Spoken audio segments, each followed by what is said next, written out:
أهلا بكل محبي ومتابعي راديو دوجما. معاكم مريم منير وخطوة جديدة في طريق الحياة الأفضل. يا ترى أنت أو أنت شايفين نفسكم إزاي؟ تقدر توصف لي نفسك أو صورتك الذاتية؟ طيب هو يعني إيه أصلا صورة ذاتية؟ الصورة الذاتية هي أفكارنا عن نفسنا، يعني أنا شايف نفسي إزاي؟ وتقريبا كلنا مش بنفحص نفسنا كويس عشان نتأكد إذا كانت الصورة دي صحيحة ولا غلط. وخلي بالك إن الأفكار بتتحول لمشاعر، والمشاعر بتترجم لسلوك.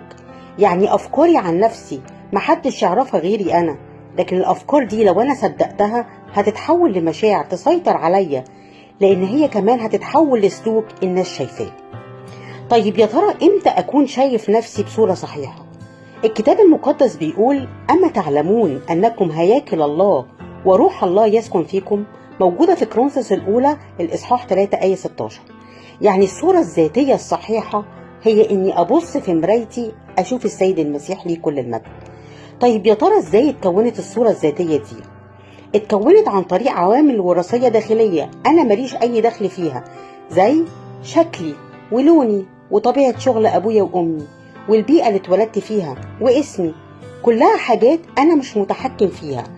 واتكونت كمان من عوامل بيئية خارجية زي تأثير الطفولة والتنشئة، بيتنا زمان، طريقة تعامل بابا وماما ليا، كانوا بيعاملوني بحب وفهم واحتواء ولا بعنف وتنمر ومقارنة؟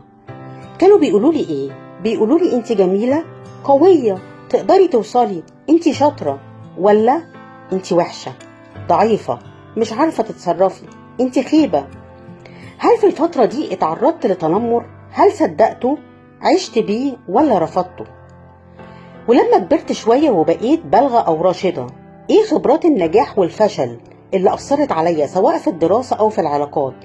في المرحلة دي كمان بدأت أفهم المجتمع اللي أنا عايشة فيه، هل هو مجتمع بيكون صور ذاتية مبنية على آراء الناس، ولا مجتمع بيبني الصورة الذاتية على ثقافة الضمير الواعي، وإن كل شخص هيشوف نفسه من نظارة ضميره؟ طيب هل في مبادئ روحية علشان أقبل صورتي الذاتية؟ طبعا. أول حاجة لازم أقبل فكرة إني عاجز، وإن الطبيعة البشرية محدودة، يعني في حاجات مش هقدر أعملها. تاني حاجة قبول الضعف الخاص بشخصيتنا، ده لازم يكون في محاولات للتغيير، يعني مش بقف بس إن أنا أقبل الضعف لكن بحاول كمان أتغير.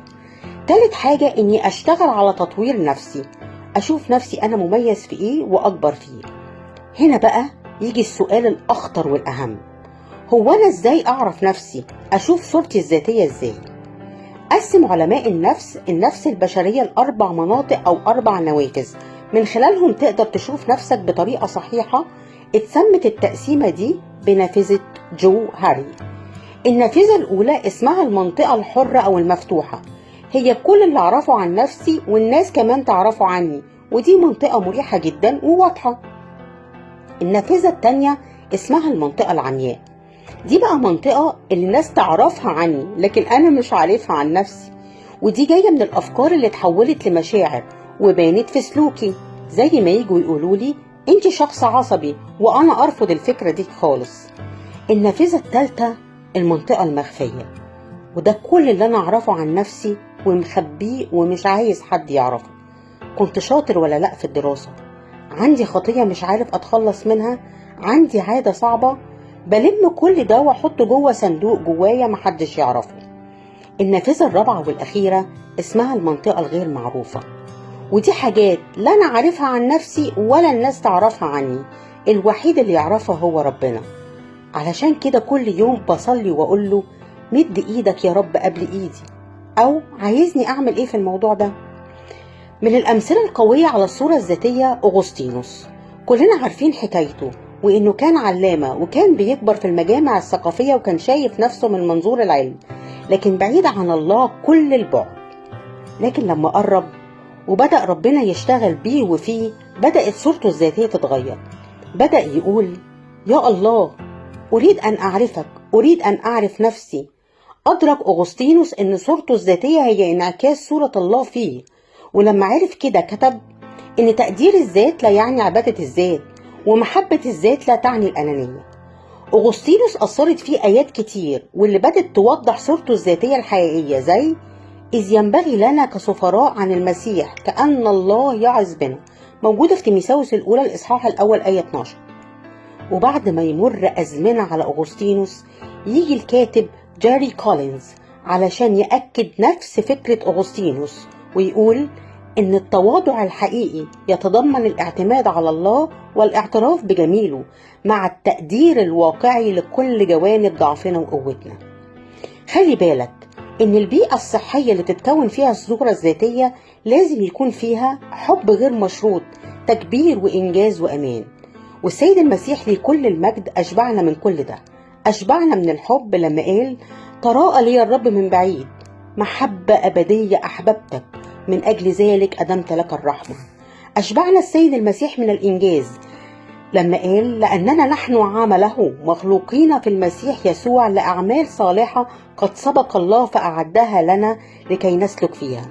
أشبعنا كمان من الأمان وقال ونحن نعلم أن كل الأشياء تعمل معا للخير للذين يحبون الله الذين هم مدعوون حسب قصده.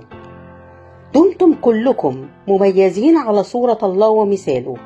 ما تنسوش قول الكتاب المقدس لما قال لأن الذين سبق فعرفهم سبق فعينهم ليكونوا مشابهين صورة ابنه، موجودة في روميا الإصحاح 8 آية 29. كنتم مع مريم منير وخطوة في طريق الحياة الأفضل على راديو دوجما. أشوفكم الحلقة الجاية. باي باي. على الراديو، راديو دوجما 3.10.